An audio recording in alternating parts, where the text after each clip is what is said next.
你告诉我要解决什么问题？老师，我又咳嗽厉害。哦，我现在看到那个海上军舰了，这个军舰是在那个在那个太平洋里边啊，那个日本军舰和中国军舰在对峙呢在海上，他们就只是干着这样的那个无聊的政治游戏啊，就是没有去处理亡灵我们就不管他，我们不管他，我们去安抚亡灵啊，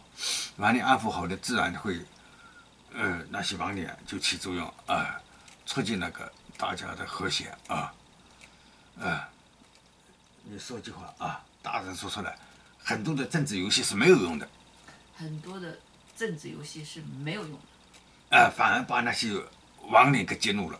反而把那些亡灵给激怒了，那些亡灵在附体活人，那些亡灵在附体活人，把事情搅得更糟，把事情搅得更糟，越是讲政治原则，越是讲政治原则，越是社会撕裂的严重，越是社会撕裂的严重。现在咳着就在那个喉咙声带喉咙那边都撕裂开的感觉那都痛就是撕裂开的感觉社会撕裂我们不管那些政治上的事情，我们不管那些政治上的事情，把亡灵要解决的问题替他们去解决，把亡灵要解决的问题替他们去解决。对，一下子就把那个核物质引出来的那些亡灵呢，战争的亡灵呢，一片一片的去安抚一片片安抚那些哭声呢，爆炸声呢，诉苦的声音呢，哇，后来逐渐减少了，减少了。那个咳嗽里边有爆炸声，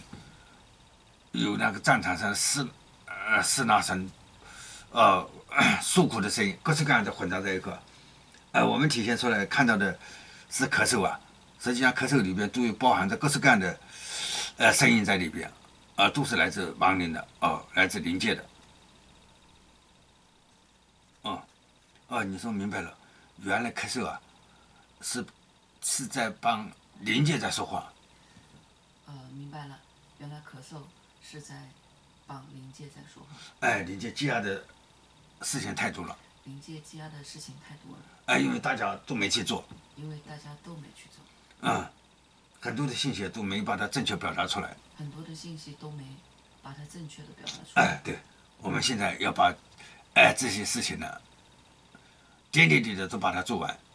我们要把这些事情点点滴滴的要把它做完。先说到这里点点滴滴做完是不是表示愿意去做的呢？一点点会做出来呢？那咳嗽能够暂时的缓解下来呢，还马上就要表达呢？我们就看后续的情况先这样